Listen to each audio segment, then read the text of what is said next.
नमस्कार विद्यार्थी मित्रांनो आणि शिक्षक बंधू भगिनींनो. कालच्या व्हिडिओमध्ये आपण नामाचा दुसरा प्रकार बघितला होता विशेषतः. आज आपण नामाचा तिसरा प्रकार बघणार आहोत, तो म्हणजे धर्मवाचक नाम. नामाचे एकूण 3 प्रकार पडतात. पहिला सामान्य नाम, दुसरा विशेष नाम आणि तिसरा भाववाचक नाम. सामान्य नाम आपण कसे ओळखतो? तर सामान्य नाम आपण त्याच्या जातीवरून, जातीचा बोध होतो, त्यामुळे आपल्याला सामान्य नाम सामान्य नाम कळतो. त्याच्यानंतर विशेष नाम आपण कसं ओळखतो? तर विशेष नाम आपल्याला विशेष नामामध्ये आपल्याला जातीचा बोध होत नाही, परंतु त्या जातीमधील एखाद्या व्यक्तीचा, प्राण्याचा किंवा कल्पनेचा बोध होतो. त्यामुळे विशेष नाम आपल्याला ओळखून येतो. आणि आज आपण तिसरा प्रकार बघणार आहोत, तो म्हणजे भाववाचक नाम. तर भाववाचक नाम कसे ओळखायचे तर ते आपण बघूया. सुरुवातीला आपण व्याख्येवरून समजून घेऊया भाववाचक नाम कसे ओळखायचे ते. तर व्याख्या बघा. ज्या नामाने प्राणी किंवा वस्तू यांच्यामध्ये असलेल्या गुण, धर्म किंवा भाव यांचा बोध होतो त्याला भाववाचक नाम असे म्हणतात. भाववाचक नाम कसे ओळखायचे? तर एखादा व्यक्ती दिलाय किंवा प्राणी आहे, यांच्यामध्ये जो गुणधर्म आहे, समजा एखादा दगड घेतला. दगड एक वस्तू आहे, परंतु दगड कसा आहे, मृदू आहे की कठीण आहे, म्हणजे त्याच्यामध्ये कोणता गुण आहे त्याच्यावरून तो आपण ओळखू शकतो. आता समजा एखादं वाक्य आहे, हा दगड खूप कठीण आहे, तर याच्यामध्ये कठीण हा जो शब्द आहे, हा शब्द भाववाचक नामाचा आहे, कारण त्याच्यामध्ये त्या दगडाचा गुण दिलेला आहे. समजा एक मुलगा आहे आणि तो खूप हुशार आहे, तो खूप हुशार आहे, तर यामध्ये हुशार हे काय दाखवलेलं आहे, तर त्या व्यक्तीचा गुण दाखवलेला आहे. ओके, तर अशा पद्धतीने भाववाचक नाम आपल्याला ओळखता येतील. तर भाववाचक नामाची काही उदाहरणं आपण बघूया. सौंदर्य, मनुष्यत्व, विश्रांती, श्रीमंती, धैर्य, कीर्ती, चांगुलपणा हे काय आहे तर सर्व व्यक्तीमध्ये असतात, प्राण्यामध्ये पण असतात आणि वस्तूमध्ये पण असतात. तर याच्यावरनं आपल्याला समजेल की भाववाचक नाम कसे आहेत ते.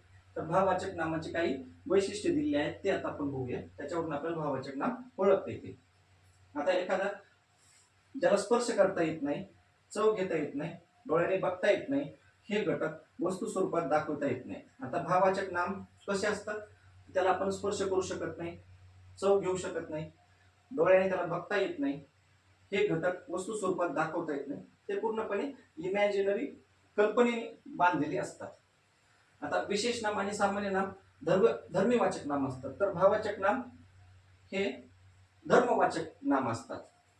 तर भाववाचक नाम हे धर्मवाचक नाम असतात. विशेष नाम आणि सामान्य नाम धर्मीवाचक नाम असतात, तर भाववाचक नाम धर्मवाचक नाम असतात. भाववाचक नामे कसे तयार होतात? सामान्य नाम, विशेष नाम, विशेषण आणि धातू यांच्यापासून भाववाचक नामे तयार करतात. मग त्यांना काय लावावं लागतं? समजा एखादं सामान्य नाम असेल तर त्याला एखादं प्रत्यय लावून त्या सामान्य नामाचं आपण भाववाचक नाम तयार करू शकतो. मग आता त्यासाठी कोणकोणते प्रत्यय लावायचे? तर बघा, 9 प्रत्यय दिलेले आहेत. पहिला प्रत्यय आहे आई, दुसरा प्रत्यय आहे दुसरा ई, तिसरा प्रत्यय आहे दुसरा की, चौथा गिरी, पाचवा ता, सहावा त्व, सातवा पण, सातवा पना, सातवा पना, आठवा य आणि 9वा वा यांसारखी 9 प्रत्यय लावून आपण सामान्य नामे, विशेष नामे, विशेषणे व धातू यांच्यापासून भाववाचक नामे तयार करू शकतो. आता जो टेबल दिलेला आहे तो टेबल आपण बघूया, कशा पद्धतीने सामान्य नाम, विशेष नाम, विशेषणे व धातू यांच्यापासून भाववाचक हे 9 प्रत्यय लावून भाववाचक नामे कसे तयार होतात. सामान्य नाम, विशेष नाम, विशेषण आणि धातू यांना प्रत्यय लागून त्यांचं भाववाचक नामात कसं रूपांतर होतं ते आता आपण बघूया.